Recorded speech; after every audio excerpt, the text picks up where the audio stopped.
¿Has sentido que fuerzas invisibles están bloqueando tu vida como si algo oscuro te persiguiera sin razón aparente? La Biblia advierte sobre estas influencias ocultas. En Números 23:23 leemos: contra Jacob no hay agüero, ni adivinación contra Israel. Este versículo revela una verdad poderosa. Ninguna maldición, pacto de hechicería o mal de ojo tiene autoridad sobre aquellos que están protegidos por Dios. Hoy profundizaremos en esta promesa, mostrando cómo una oración poderosa puede romper pactos ocultos, destruir maldiciones generacionales y sellar tu vida bajo la cobertura del Altísimo. Te mostraremos cómo identificar esas ataduras espirituales que muchas veces pasan desapercibidas, y te guiaremos paso a paso en una oración de guerra espiritual respaldada por la palabra. ¿Estás listo para entender lo que Dios tiene reservado para ti cuando tomas autoridad en su nombre? Hay situaciones en la vida que parecen no tener explicación. Personas que oran, ayunan, buscan a Dios con sinceridad, pero aún así algo parece retenerlas. Sienten que todo esfuerzo se estanca, que las mismas luchas se repiten, que por más que avancen un poco, algo invisible las empuja hacia atrás. ¿Y si no fuera solo una batalla emocional o física? ¿Y si lo que estás enfrentando tiene raíces espirituales más profundas de lo que imaginas? Desde el principio, la Biblia nos advierte que no luchamos contra carne ni sangre, sino contra potestades, contra autoridades, contra los poderes de este mundo tenebroso y contra fuerzas espirituales malignas en las regiones celestiales. Efesios 6:12 lo declara con claridad. Y esta verdad es la base para entender por qué muchos creyentes aún caminan bajo cargas espirituales que no les pertenecen.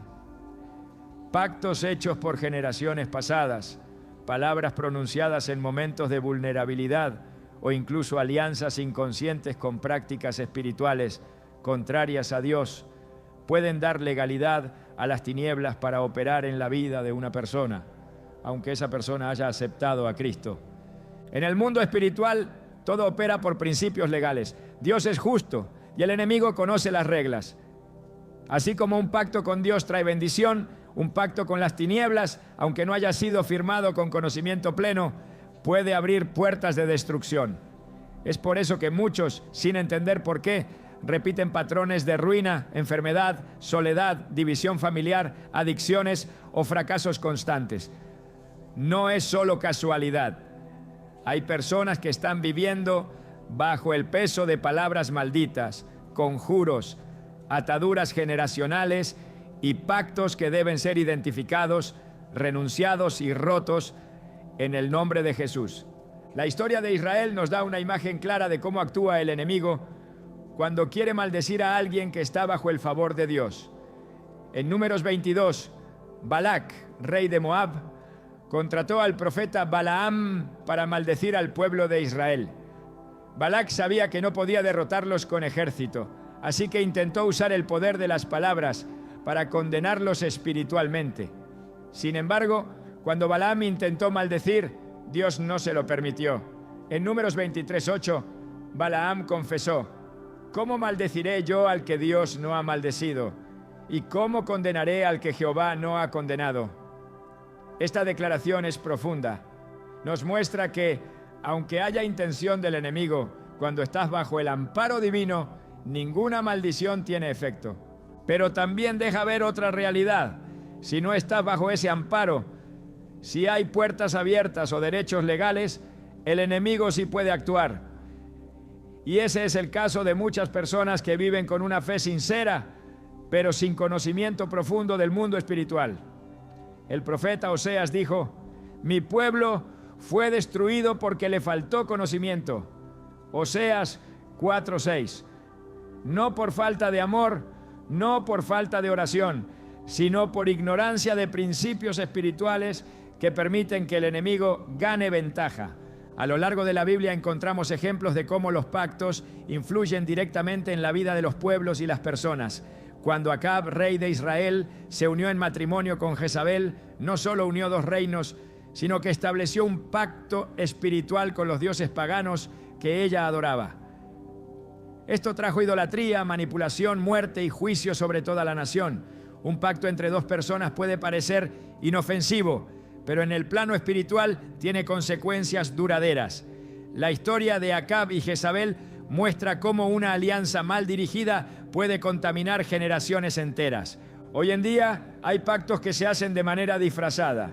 Personas que buscando protección o suerte aceptan limpias, amuletos, rezos de santería o rituales espirituales que parecen inofensivos, pero que esconden raíces de ocultismo.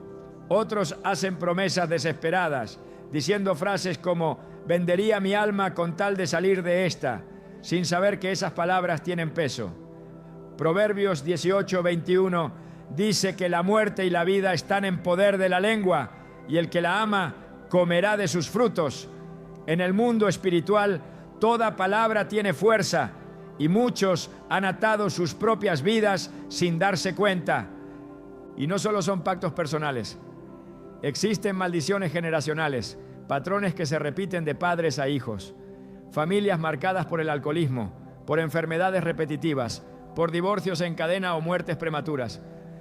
Son señales de que algo espiritual está operando como herencia maldita. En Éxodo 20:5, Dios dice que visita la maldad de los padres sobre los hijos hasta la tercera y cuarta generación de los que me aborrecen. Este principio revela que lo que una generación hace puede traer repercusiones espirituales sobre las siguientes. No se trata de castigo arbitrario, sino de legalidad espiritual. Pero así como hay maldición heredada, también hay bendición heredada. La buena noticia es que en Cristo tenemos la autoridad para romper todo pacto maligno, cancelar toda maldición y declarar libertad sobre nuestra vida y nuestra descendencia. Gálatas 3:13 dice que Cristo nos redimió de la maldición de la ley, hecho por nosotros maldición. Es decir, Él llevó en la cruz toda carga espiritual para que tú y yo podamos vivir en libertad. Pero esa redención debe ser activada con fe, conocimiento y una declaración firme de ruptura espiritual. No basta con saber que Jesús murió por ti. Hay que ejercer la autoridad que Él te dio. Lucas 10:19 declara: «He aquí os doy potestad de hollar serpientes y escorpiones, y sobre toda fuerza del enemigo, y nada os dañará». Esa potestad no es pasiva, es una acción deliberada de fe que declara: renuncio a toda maldición, cancelo todo pacto con el enemigo, cierro toda puerta abierta y recibo la libertad que Cristo compró para mí. Esa es la oración que transforma. Una mujer al llegar a los caminos del Señor comenzó a tener ataques espirituales cada madrugada. Sentía opresión, escuchaba voces, soñaba con seres oscuros y despertaba agotada. Ella oraba, pero no veía cambio. Hasta que en consejería espiritual descubrió que su abuela había sido practicante de brujería y que ella, de niña, había sido presentada en un altar de santería. Aunque no lo recordaba conscientemente, ese acto la había vinculado espiritualmente. Cuando oró con autoridad, renunció y canceló ese pacto. Fue libre completamente. Nunca más volvió a sufrir esos ataques. No fue una emoción, fue una acción legal en el mundo espiritual. Otro caso es el de un joven que, sin saberlo, había usado pulseras que le había regalado una tía para protegerlo del mal.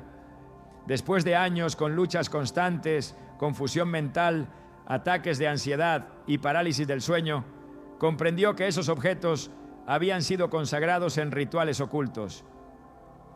Cuando los destruyó y oró pidiendo limpieza espiritual, todo cambió. Hay objetos, lugares y palabras que cargan ataduras invisibles, pero muy reales. No se trata de superstición, sino de discernimiento espiritual. Dios quiere que vivas libre, no parcialmente, no a medias, no con cadenas camufladas bajo una vida religiosa. Él quiere que camines sin cargas, sin herencias espirituales negativas, sin pactos ocultos. Pero para eso necesitas reconocer que hay una guerra invisible y que no basta con vivir una vida superficialmente cristiana. La libertad verdadera requiere enfrentamiento espiritual. Jesús no vino solo a perdonar tus pecados, vino a destruir las obras del diablo. Primera de Juan 3:8 lo afirma claramente. Para esto apareció el Hijo de Dios, para deshacer las obras del diablo.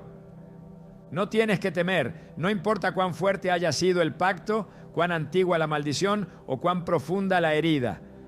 La sangre de Cristo es suficiente para romper toda cadena. El enemigo solo tiene poder mientras haya ignorancia o permiso. Pero cuando tú decides alinear tu vida a la verdad, tomar autoridad en el nombre de Jesús y cerrar cada puerta abierta, no hay oscuridad que pueda resistir. Como dice Isaías 54:17, ninguna arma forjada contra ti prosperará, y condenarás toda lengua que se levante contra ti en juicio. Este es el tiempo de declarar libertad, no una libertad emocional, sino una libertad espiritual verdadera, radical, definitiva. Dios te está llamando a romper con lo oculto, con lo heredado, con lo que otros pactaron en tu nombre sin tu permiso. Él te llama a levantarte con autoridad, a usar la espada del Espíritu, que es la palabra de Dios, y a declarar que eres propiedad exclusiva del cielo. No más cadenas invisibles, no más ciclos que se repiten, no más maldiciones disfrazadas de coincidencias. Hoy es el día de enfrentarlas en oración, con poder, con verdad y con la autoridad que solo Cristo puede darte. Hay una realidad espiritual que muchos prefieren ignorar, pero cuya presencia ha sido documentada desde los primeros relatos bíblicos. La envidia no es solo una emoción, es una fuerza que puede operar como un instrumento de maldición. La Biblia no se refiere a ella como un simple defecto de carácter, sino como un motor del pecado, un impulso que lleva al hombre a la destrucción del otro. En Génesis 4, Caín miró a Abel con una envidia tan profunda que su corazón se llenó de tinieblas, y en ese ambiente fue que Dios le advirtió: el pecado está a la puerta, con el deseo de dominarte, pero tú debes dominarlo. Génesis 4:7. Sin embargo, Caín no lo hizo, y desde ese momento la envidia se convirtió en una puerta activa para las obras de las tinieblas. La Escritura deja claro que existen personas que, movidas por el deseo de destruir al otro, lanzan palabras, deseos ocultos y pensamientos que terminan afectando el entorno espiritual de quienes son su objetivo. En Eclesiastés 4:4 se nos dice: he visto asimismo que todo trabajo y toda obra hábil suscita la envidia del hombre contra su prójimo. También esto es vanidad y aflicción de espíritu. Esa aflicción espiritual no es meramente emocional, es un reflejo de una batalla no visible, donde el alma se vuelve blanco de ataques que operan en el ámbito invisible, impulsados por corazones llenos de amargura y celos. Este fenómeno, conocido como mal de ojo en muchas culturas, encuentra respaldo en los principios espirituales de la palabra. No se trata de superstición, sino de un principio bíblico donde el ojo es símbolo de intención, discernimiento y poder. En Proverbios 23, 6-7, el sabio advierte: no comas pan con el avaro, ni codicies sus manjares, porque cuál es su pensamiento en su corazón, tal es él. El corazón y la mirada están íntimamente ligados. Jesús mismo enseñó en Mateo 6, 22-23, que la lámpara del cuerpo es el ojo. Así que si tu ojo es bueno, todo tu cuerpo estará lleno de luz. Pero si tu ojo es maligno, todo tu cuerpo estará en tinieblas. Es decir, una mirada cargada de malicia, deseo, resentimiento o intenciones impuras puede convertirse en canal para que las tinieblas se manifiesten. A lo largo de las Escrituras, Dios expone con severidad los efectos de la envidia. En el libro de Job, capítulo 5, versículo 2, se nos dice: ciertamente al necio lo mata la ira y al codicioso lo consume la envidia. Aquí no solo se evidencia el daño interno que causa, sino su capacidad de consumir, de devorar, de agotar lo espiritual. Esa fuerza no se queda solo en quien la siente, sino que se proyecta. Santiago 3:14-16 es aún más directo. Pero si tenéis celos amargos y contención en vuestro corazón, no os jactéis ni mintáis contra la verdad. Porque esta sabiduría no es la que desciende de lo alto, sino terrenal, animal, diabólica. Porque donde hay celos y contención, allí hay perturbación y toda obra perversa. La envidia no es una emoción aislada, es la antesala de toda obra perversa. El mal de ojo, como manifestación de esa envidia, no necesita palabras pronunciadas ni actos rituales. Basta una mirada cargada de malicia, una intención oscura no expresada, para que esa energía espiritual contamine el ambiente, afecte el alma y abra la puerta a tormentos, opresión o confusión. Así como una oración sincera puede liberar, una intención envenenada puede atar. El problema se agrava cuando la persona no está espiritualmente protegida. Jesús dijo en Juan 10:10, el ladrón no viene sino para hurtar, matar y destruir. Ese ladrón no siempre actúa a través de un ataque frontal. A veces entra por medio de pensamientos, deseos ajenos o miradas contaminadas que encuentran brechas en nuestra cobertura espiritual. Por eso es necesario entender que vivir sin la armadura de Dios es exponerse voluntariamente a los dardos encendidos del maligno. En Efesios 6:16, Pablo nos instruye a tomar el escudo de la fe con que podáis apagar todos los dardos de fuego del maligno. ¿Cuáles son esos dardos? Deseos envenenados, palabras lanzadas en secreto, acusaciones, murmuraciones, intenciones ocultas, pensamientos proyectados hacia ti con rencor. Cuando una persona está sin protección espiritual, cada uno de estos dardos puede penetrar, afectando su mente, su ánimo, su salud, su entorno. La Biblia también revela que hay espíritus que operan a través de la envidia. En 1 Samuel 18:9, después de que David comenzó a destacar, se nos dice que desde aquel día Saúl miró con recelo a David. Esa mirada fue la raíz de una persecución espiritual que se prolongó por años. Lo que comenzó como una comparación interna se convirtió en una obsesión demoníaca. Saúl fue perturbado por un espíritu maligno enviado por el Señor como resultado de su desobediencia, pero esa perturbación se alimentaba de su envidia. El mal de ojo no es simplemente una superstición popular, es un principio espiritual. Una mirada impura puede abrir un canal de opresión que, si no es confrontado en oración, se arraiga. Jesús fue blanco de la envidia de los fariseos, no por hacer lo malo, sino por hacer el bien. Mateo 27:18 revela una verdad contundente, porque sabía que por envidia le habían entregado. Fue la envidia, no la justicia, lo que motivó la construcción. Eso nos muestra el nivel de destrucción que esta fuerza puede causar.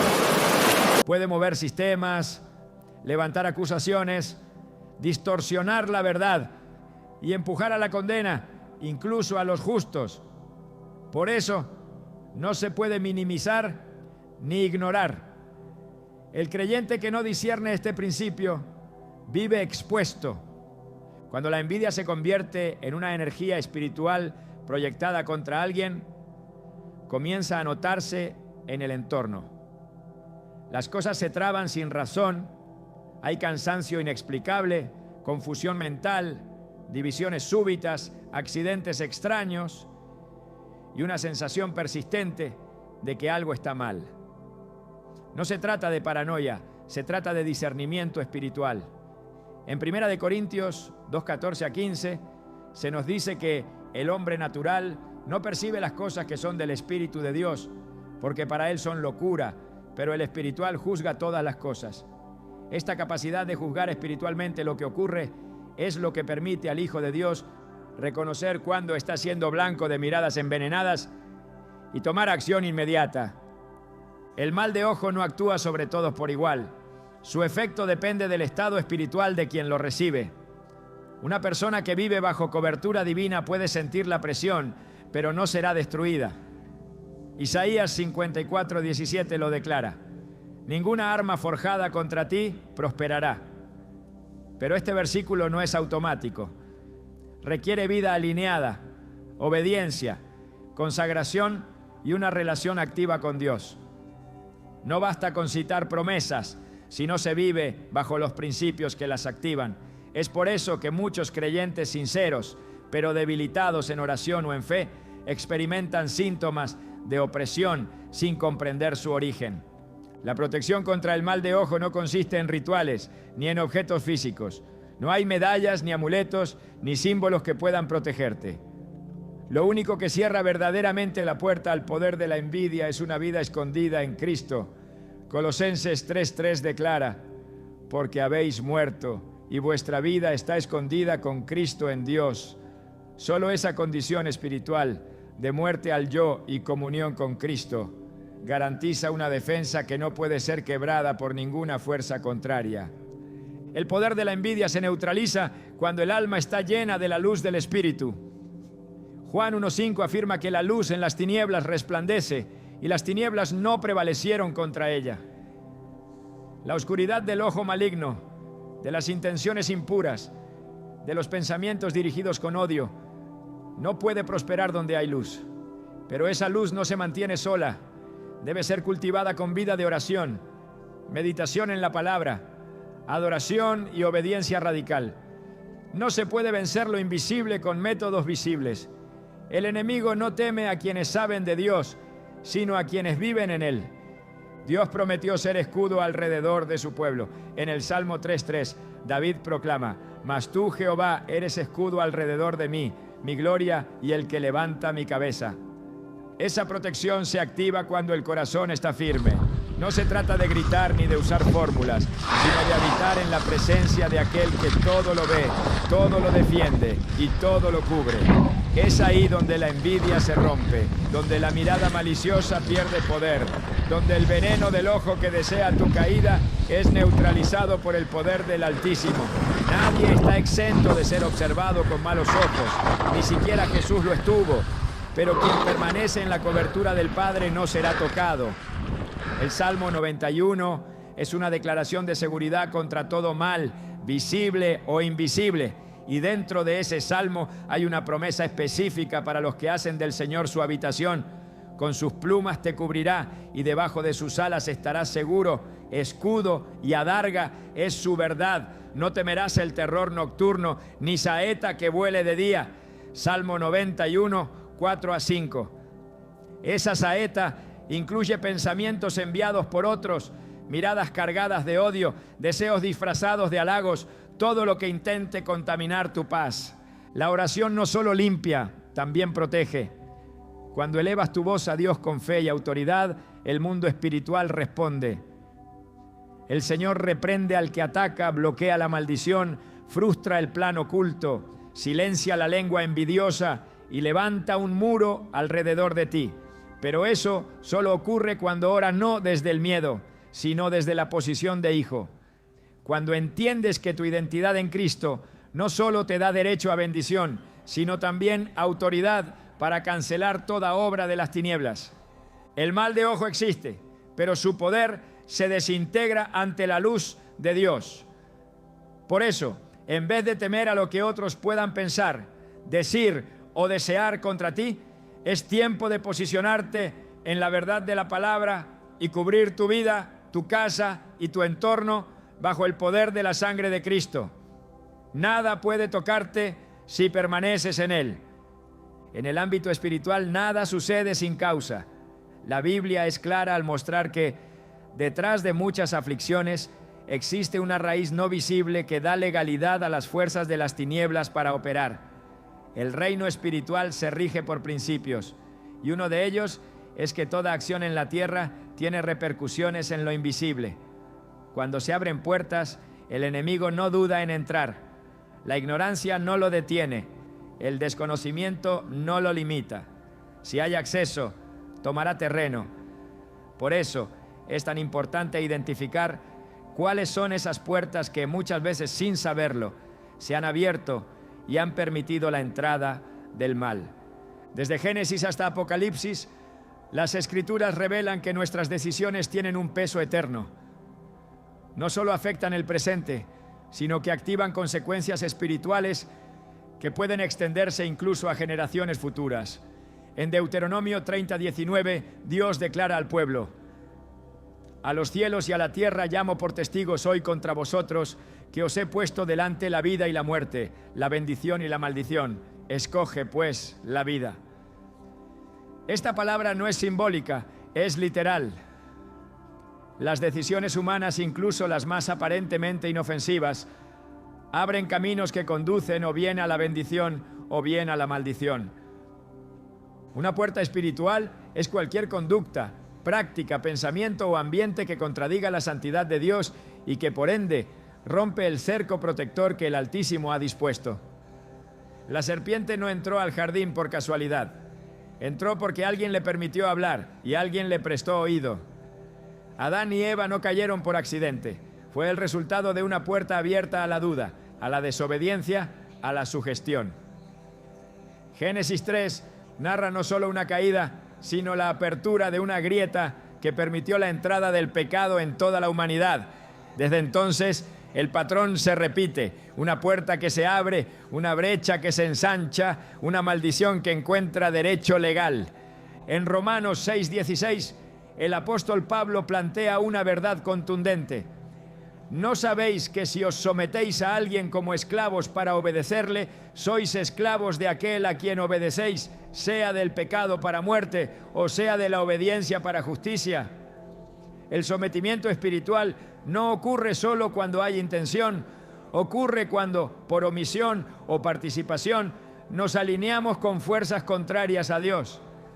Esto incluye prácticas aparentemente comunes, pero espiritualmente contaminadas, supersticiones, rituales culturales, palabras mal habladas, pactos verbales, declaraciones emocionales hechas sin discernimiento. Cada uno de estos actos se convierte en una llave que abre algo que no se ve, pero que se manifiesta. Las palabras en particular son puertas poderosas.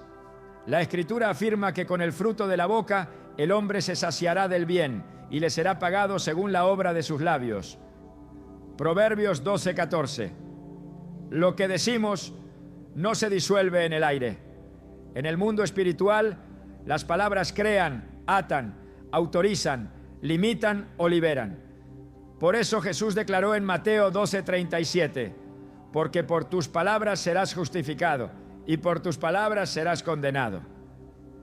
Cuando alguien pronuncia juicios sobre su propia vida, cuando afirma con ligereza que está maldito, que nunca logrará nada, que su familia está destruida, no solo está expresando frustración, está activando principios espirituales que pueden abrir la puerta a la destrucción. Otra forma en que se abren puertas es a través de los objetos consagrados o contaminados. En el libro de Josué, capítulo 7, Acán tomó lo que Dios había declarado como anatema, ocultó entre sus pertenencias objetos prohibidos, y aunque pensó que nadie lo vería, el campamento entero fue afectado. La presencia del objeto impuro trajo derrota al pueblo. El juicio de Dios no vino sobre Acán únicamente por desobedecer, sino por introducir en el lugar santo algo que estaba bajo maldición. Eso activó un principio espiritual. Lo que es impuro contamina todo lo que toca. Y mientras esa puerta no se cerró, Israel fue vencido. El principio sigue vigente cuando un objeto ha sido consagrado a fuerzas contrarias a Dios, cuando ha sido utilizado en contextos de idolatría, brujería o invocación de muertos. Su sola presencia en un hogar es una grieta espiritual. No porque el objeto tenga poder en sí mismo, sino porque es evidencia de un pacto, de una conexión, de una autorización. En Deuteronomio 7:26 se instruye: y no traerás cosa abominable a tu casa, para que no seas anatema como ella. La aborrecerás del todo y la abominarás, porque es anatema. Lo que se permite en el espacio físico, se autoriza en el espacio espiritual. La música, los ambientes, las imágenes, las prácticas culturales heredadas, todo tiene un peso espiritual. Pablo, al escribir a los Corintios, exhorta: no podéis beber la copa del Señor y la copa de los demonios. No podéis participar de la mesa del Señor y de la mesa de los demonios. Primera de Corintios 10:21. Esto implica que no hay neutralidad. Si algo no glorifica a Dios, está sirviendo a otra fuente espiritual. El creyente que mezcla abre puertas, y el enemigo no necesita más que eso: una pequeña grieta, una concesión mínima, una rendija apenas visible, para entrar y establecer legalidad. También las emociones alimentadas fuera del gobierno del espíritu abren puertas. la ira no tratada, la amargura sostenida, el rencor acariciado, son tierra fértil para que espíritus de venganza, destrucción o enfermedad se establezcan. Efesios 4, 26 a 27 lo advierte. Airaos, pero no pequéis. No se ponga el sol sobre vuestro enojo, ni deis lugar al diablo. La emoción no procesada espiritualmente se convierte en acceso. Una emoción mal dirigida se transforma en residencia para el enemigo. La falta de perdón, cuando se convierte en estilo de vida, construye fortalezas invisibles donde la opresión se manifiesta sin causa aparente. Las alianzas también son puertas. En 2 Corintios 6, 14 a 15, Pablo escribe: no os unáis en yugo desigual con los incrédulos. ¿Qué comunión tiene la luz con las tinieblas? ¿Y qué concordia Cristo con Belial? La unión con personas, ambientes o instituciones contrarias al reino es más que una mala elección. Es una puerta abierta. Cada pacto, cada sociedad, cada acuerdo lleva una carga espiritual. Cuando se camina junto a lo que no honra a Dios, se comparte su destino. Cuando se vincula el alma a lo impuro, esa impureza se transfiere. La comunión con lo oscuro, por más disfrazada que esté, siempre será una puerta. Otra puerta silenciosa pero letal es el entretenimiento contaminado. Lo que entra por los ojos y oídos no se queda en la superficie. Jesús enseñó que de la abundancia del corazón habla la boca. Mateo 12:34. Pero esa abundancia se construye por lo que se permite entrar. Películas, libros, imágenes, redes sociales, todo contenido que glorifica el pecado, la violencia, el ocultismo o la perversión, no solo alimenta el alma, también debilita la cobertura. No hay manera de llenar el corazón de oscuridad sin consecuencias espirituales. Gálatas 6:7 lo dice sin rodeos. Todo lo que el hombre sembrare, eso también segará. Las puertas también se abren por el rechazo de lo santo. Cuando se menosprecia la oración, cuando se abandona la palabra, cuando se pierde el temor de Dios, se levanta una atmósfera propicia para que el enemigo actúe. El abandono de los principios, la frialdad espiritual, el pecado practicado sin arrepentimiento, todo eso abre puertas. Hebreos 10:26 advierte: si pecaremos voluntariamente después de haber recibido el conocimiento de la verdad, ya no queda más sacrificio por los pecados. Es decir, cuando se elige conscientemente apartarse, se renuncia a la cobertura y se queda expuesto. Pero así como existen puertas abiertas por negligencia, también existen principios de restauración. La palabra enseña que toda puerta que fue abierta puede ser cerrada con el poder del arrepentimiento genuino y la confesión. En Apocalipsis 3:7 se presenta a Cristo como aquel que abre y ninguno cierra, y cierra y ninguno abre. El que tiene autoridad sobre todo acceso espiritual no es el enemigo, es el Hijo de Dios. Pero esa autoridad opera cuando hay entrega total, cuando se reconoce el error, cuando se expone lo oculto, cuando se hace restitución y se vuelve al camino del temor. La solución no está en temer a las puertas abiertas, sino en cerrarlas bajo la autoridad de Cristo. Cuando el creyente decide romper con toda conexión espiritual ajena al reino, cuando renuncia verbal y espiritualmente a lo impuro, cuando limpia su entorno, cuando consagra sus palabras, su ambiente y su alma al Señor, las puertas se cierran. Y cuando se cierran en la tierra, también se cierran en el cielo. Mateo 18:18 afirma: todo lo que atéis en la tierra será atado en el cielo, y todo lo que desatéis en la tierra será desatado en el cielo. Dios ha establecido principios, no fórmulas. La oración poderosa que rompe pactos y maldiciones no es una serie de frases aprendidas, sino una acción del alma que se alinea con su santidad. Cuando la oración va acompañada de obediencia, santificación y conciencia espiritual, el cielo responde. No hay maldición que pueda sostenerse donde el altar ha sido restaurado. No hay puerta que permanezca abierta donde el arrepentimiento ha sido genuino. Y no hay obra de las tinieblas que prevalezca donde el fuego de Dios arde. En el conflicto espiritual que rodea al ser humano, no basta con identificar las puertas abiertas o entender el origen de las maldiciones. Reconocer al enemigo es solo el inicio. Lo que realmente transforma la vida de quien ha sido atacado por las tinieblas es la acción. Y en el reino de Dios, esa acción tiene un nombre: oración. No cualquier oración, no palabras lanzadas al aire, no repeticiones vacías ni frases aprendidas sin vida. Lo que rompe pactos y destruye maldiciones es una oración que nace del entendimiento espiritual, que se pronuncia con autoridad, que se sustenta en la palabra y que se eleva desde un corazón alineado con el propósito eterno de Dios. La oración no es solo comunicación, es confrontación. Es entrada al ámbito donde se deciden los destinos. Jesús nunca trató la oración como una opción o una rutina, sino como una necesidad vital. En Lucas 18, uno enseñó que es necesario orar siempre y no desmayar. La necesidad que mencionó no era física, era espiritual, porque el espíritu que no ora se debilita y el alma que no clama se vuelve vulnerable. El enemigo no teme a quien carga información, teme a quien tiene intimidad con el Altísimo, y esa intimidad se forja en el lugar secreto. Cuando Jesús enseñó a orar, no ofreció un método religioso, ofreció una estructura espiritual. En Mateo 6 dejó un modelo, pero ese modelo no fue diseñado para ser recitado como fórmula mágica. Fue entregado para revelar principios. Padre nuestro que estás en los cielos, establece relación, gobierno, autoridad.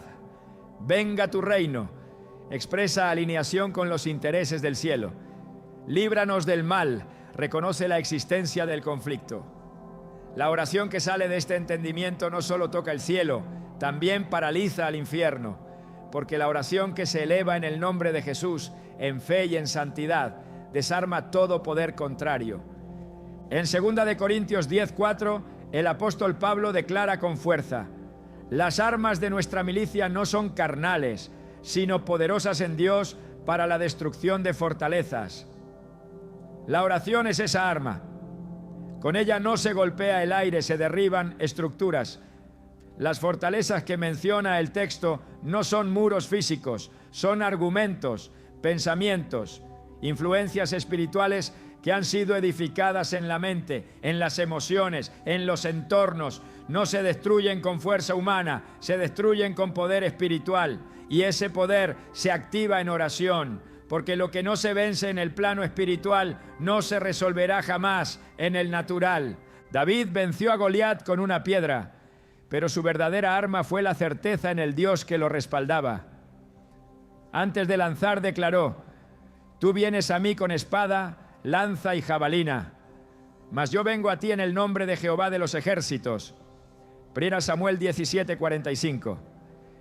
Esa declaración fue una oración de guerra, no una súplica, sino una proclamación, porque la oración que se convierte en arma no solo pide, también declara, no solo clama, también reprende, no solo busca consuelo, también impone el reino.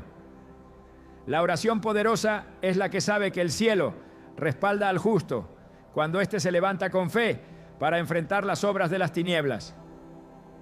No es necesario elevar la voz para ejercer autoridad, pero sí es necesario entender el fundamento sobre el cual se ora. El nombre de Jesús no es una fórmula, es una llave, es la afirmación de una identidad. Juan 14, 13 a 14 registra estas palabras del Maestro: y todo lo que pidiereis al Padre en mi nombre, lo haré. Si algo pidiereis en mi nombre, yo lo haré. No se trata de una repetición sin conciencia, sino de una posición legal. Pedir en su nombre es hablar desde su victoria, desde su sangre, desde su justicia. Cuando se ora así, las tinieblas retroceden. En el libro de Hechos, la iglesia primitiva no enfrentó la persecución con lamentos, sino con oración. Después de ser amenazados por las autoridades, oraron unánimes y con poder. Hechos 4:31 dice que cuando hubieron orado, el lugar en que estaban congregados tembló y todos fueron llenos del Espíritu Santo. Esa oración no solo provocó una manifestación espiritual, también trajo llenura osadía, rompimiento. Porque cuando la oración no se basa en la emoción, sino en el espíritu, algo se mueve en el mundo invisible. No hay pacto demoníaco que pueda resistir una oración nacida en la verdad, sostenida en la fe, impulsada por la sangre del Cordero. Es en el secreto donde se decide la guerra. Jesús no derrotó al enemigo en la cruz sin antes vencerlo en el desierto. Y en ese desierto, cada respuesta que dio fue una declaración respaldada por la palabra. Escrito está, dijo una y otra vez. Lucas 4 registra el enfrentamiento no solo como tentación, sino como confrontación espiritual. Y el arma fue la palabra profética liberada en autoridad. Esa es también la base de la oración efectiva. No se trata de hablar mucho, sino de hablar con verdad. No se trata de emociones encendidas, sino de alineación con lo que Dios ya dijo. Hay oraciones que claman desde el dolor y Dios las escucha, pero hay oraciones que se levantan desde la autoridad y el cielo actúa. El creyente no está llamado solo a pedir consuelo, está llamado a liberar territorios. Cuando el enemigo ha tomado posesión, cuando una maldición se ha arraigado, cuando una brujería ha sido enviada, no basta con esperar que pase. Se debe declarar la palabra con poder. Se debe confrontar el mal con el bien. Se debe usar la espada del Espíritu, que es la palabra de Dios. Y esa espada se activa por la boca del justo en oración. Efesios 6, 17 a 18 une dos elementos que no pueden separarse, la espada y la oración. Y tomad el yelmo de la salvación y la espada del Espíritu, que es la palabra de Dios, orando en todo tiempo, con toda oración y súplica en el Espíritu. La oración no es un acto independiente de la palabra, es su vehículo, su atmósfera, su impulso. Sin oración, la palabra no se activa. Sin la palabra, la oración se vacía, pero juntas forman una combinación invencible. Por eso, todo creyente que desea romper cadenas debe sumergirse en la Escritura y levantar oración basada en lo eterno. La brujería opera por palabras lanzadas, por pactos invocados, por decretos ocultos. El reino opera con mayor poder por promesas liberadas, por pactos eternos, por verdades declaradas. Cuando el enemigo establece un vínculo, lo hace por medio de palabras. Por eso las maldiciones se cancelan con palabras también, no con las nuestras, sino con las de Dios. Isaías 55:11 declara: así será mi palabra que sale de mi boca. No volverá a mí vacía, sino que hará lo que yo quiero y será prosperada en aquello para que la envíe. Esa es la palabra que se convierte en oración poderosa. No es un acto religioso lo que rompe un pacto demoníaco. Es la oración que nace de la revelación. Cuando el creyente comprende que ha sido investido de poder, que ha sido autorizado para atar y desatar, que su boca ha sido ungida para profetizar verdad, entonces su oración cambia de tono. Ya no suplica, declara. Ya no teme, confronta. Ya no mendiga, establece. Porque la autoridad no se hereda por tradición, se recibe por convicción. Y esa autoridad se activa en oración. La Escritura declara que el mismo Espíritu que resucitó a Cristo de entre los muertos mora en los hijos de Dios. Romanos 8:11. Ese Espíritu no se manifiesta para la pasividad, sino para la guerra espiritual. La oración que rompe pactos no es una opción reservada para ministros. Es el derecho de todo creyente nacido del Espíritu. Es el llamado de cada hijo del reino. No se necesita un púlpito para ejercer autoridad. Se necesita conciencia espiritual, fe activa y oración alineada. Ahí se libera el poder, ahí se rompe la cadena, ahí se destruye el altar contrario.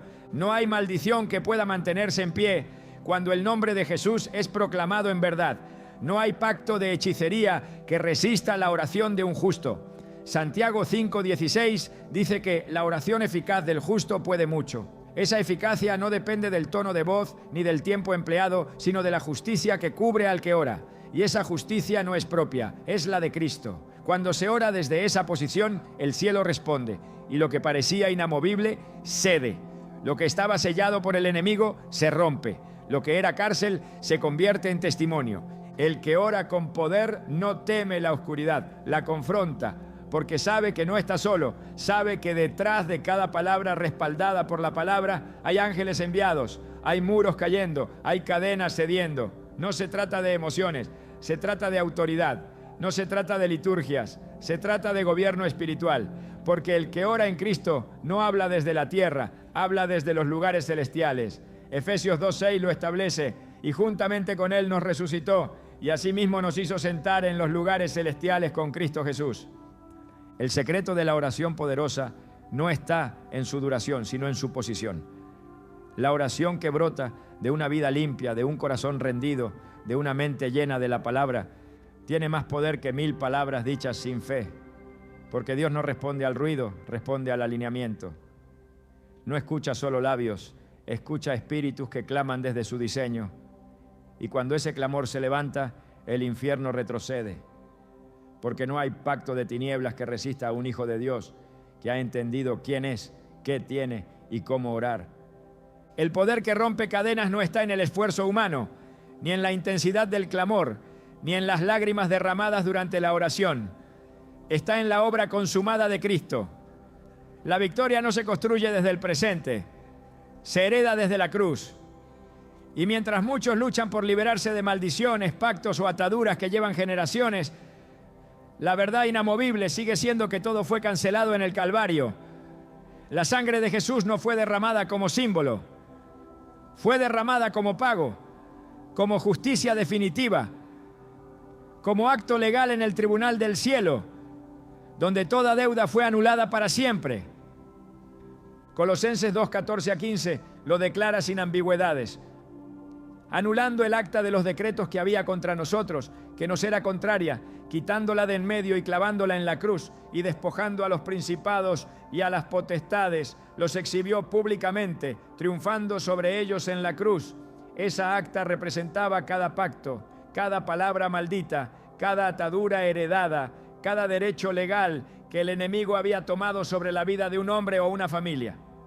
Jesús no solo perdonó pecados, despojó al adversario, lo expuso, lo dejó sin armas.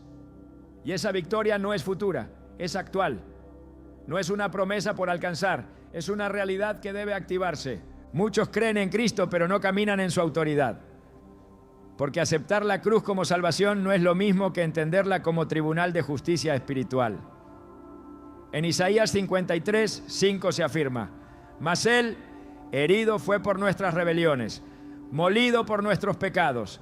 El castigo de nuestra paz fue sobre Él, y por su llaga fuimos nosotros curados. Cada parte de ese sufrimiento tuvo un propósito legal.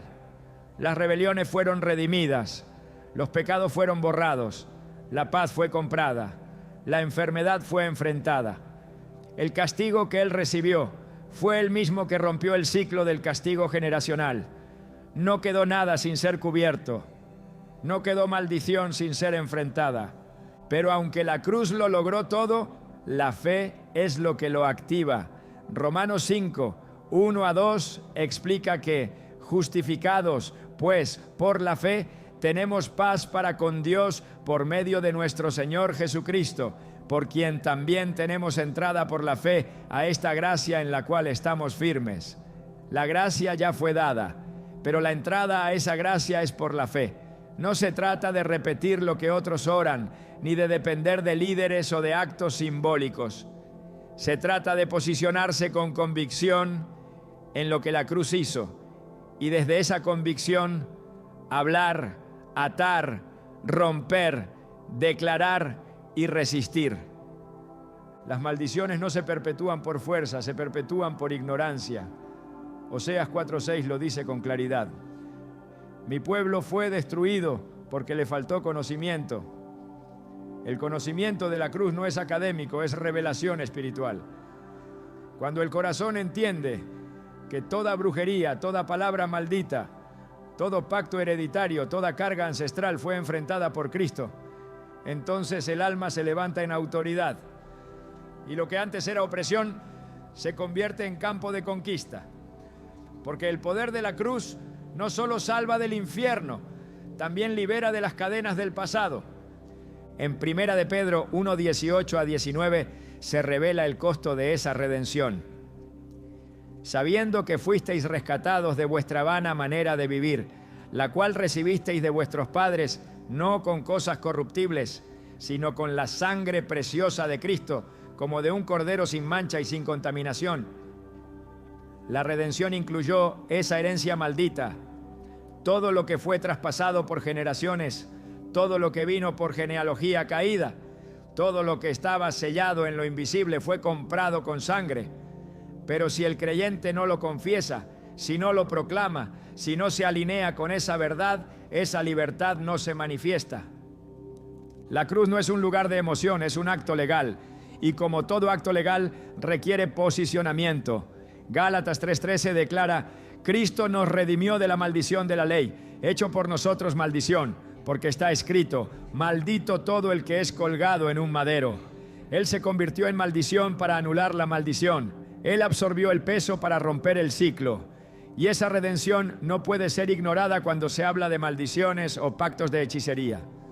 Ningún poder de las tinieblas tiene acceso legítimo donde la sangre de Cristo ha sido aplicada con fe y obediencia. Pero esa sangre no es una idea, es un arma. Apocalipsis 12:11 revela cómo vencen los santos, y ellos le han vencido por medio de la sangre del Cordero y de la palabra del testimonio de ellos. No se trata solo de saber lo que la sangre significa, sino de declarar su poder. Es esa sangre lo que rompe el decreto, lo que corta el vínculo, lo que cierra la puerta. Y es esa sangre la que el enemigo no puede tocar.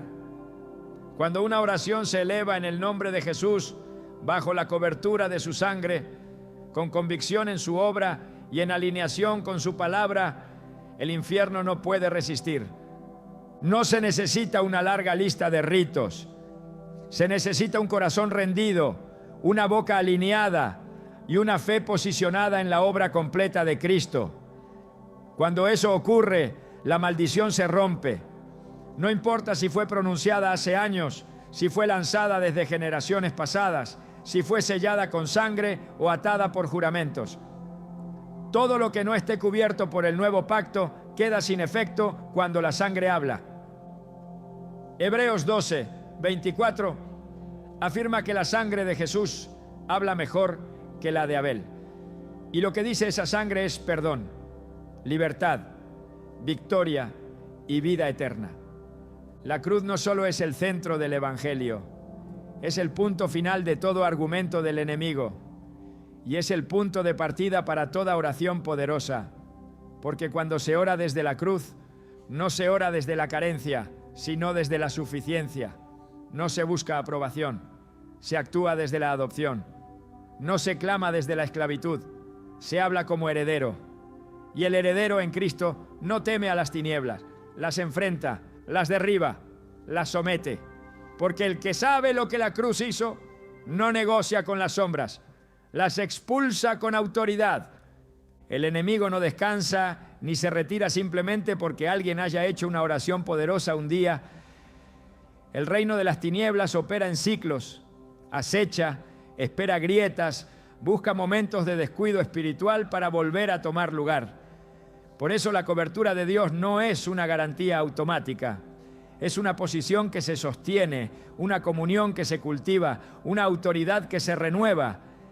La oración que rompió pactos debe sostenerse con una vida que permanezca bajo cobertura, porque lo que se conquista en el Espíritu solo se preserva en la obediencia. En el desierto, el pueblo de Israel vivió bajo cobertura divina. Nubes de día, fuego de noche, provisión sobrenatural, dirección constante. Pero esa protección estaba sujeta a la obediencia.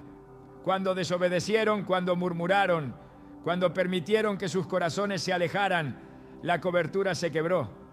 Números 21 relata que, por causa de la rebeldía, serpientes ardientes entraron en el campamento. Las serpientes no fueron enviadas porque Dios los abandonó, sino porque su desobediencia rompió el cerco. Eso sigue ocurriendo. La falta de vigilancia espiritual permite que lo que fue expulsado intente regresar con más fuerza. Jesús lo advirtió con claridad en Mateo 12:43 a 45. Cuando un espíritu inmundo sale del hombre, anda por lugares secos buscando reposo. Y si no lo halla, vuelve a su casa. Y si la encuentra desocupada, barrida y adornada, entra con otros 7 peores. La liberación no es el fin, es el inicio de una vida que debe mantenerse llena, activa, cubierta. No basta con limpiar, hay que habitar. No basta con expulsar, hay que sellar. No basta con romper, hay que permanecer. Porque la protección no es algo que se hereda pasivamente, es algo que se defiende diariamente. Efesios 6:11 dice: vestíos de toda la armadura de Dios, para que podáis estar firmes contra las acechanzas del diablo. No dice que el enemigo no vendrá, dice que hay que estar vestido. La armadura no es una figura, es una estrategia diaria. La verdad como cinturón, la justicia como coraza, la fe como escudo, la salvación como yelmo, la palabra como espada, la oración como aliento constante. Todo esto implica intención, vigilancia, perseverancia. Porque el enemigo no ataca solo con fuerza, también con astucia. Y si el creyente baja la guardia, abre una brecha. David fue un hombre conforme al corazón de Dios. Pero el día que dejó de ir a la guerra, el día que se quedó en su palacio mientras el pueblo combatía, el día que relajó su espíritu, el enemigo encontró un espacio. Segunda de Samuel 11 no describe solo un error moral. Muestra lo que ocurre cuando alguien bendecido olvida que la cobertura se sostiene con obediencia activa. Nadie está exento de caer si descuida su lugar espiritual. Por eso la oración diaria no es una rutina, es una cobertura renovada. Es el acto mediante el cual se vuelve a alinear el alma con la voluntad del cielo. La sangre de Cristo tiene poder absoluto, pero debe ser aplicada con conciencia. En Éxodo 12, Dios instruyó al pueblo que marcara los dinteles de sus casas con la sangre del cordero. Esa sangre no era simbólica, era la señal que detenía al destructor. Pero cada familia tenía que aplicarla, cada hogar tenía que obedecer. La sangre ya estaba provista, el cordero ya había sido inmolado, pero si no obedecían, la muerte entraría. Esto sigue siendo una figura de cómo se activa la cobertura hoy. Cristo ya fue sacrificado, su sangre ya fue derramada, pero es la fe obediente la que la aplica sobre la vida, la familia, la casa. No es la repetición de frases lo que mantiene la cobertura, sino la vida entregada. La constancia en la oración no es un acto mecánico, es una afirmación espiritual de que se sigue bajo la autoridad del Cordero. El que ora cada día, el que medita en la palabra, el que huye del pecado, el que guarda su corazón, ese permanece cubierto. Proverbios 18:10 afirma: torre fuerte es el nombre de Jehová, a él correrá el justo y será levantado. No se trata solo de conocer el nombre, sino de correr a él cada día, de habitar en él, de esconderse bajo su sombra. El Salmo 91 no es una promesa generalizada, es una declaración condicional. Dice: el que habita al abrigo del Altísimo morará bajo la sombra del Omnipotente. Habitar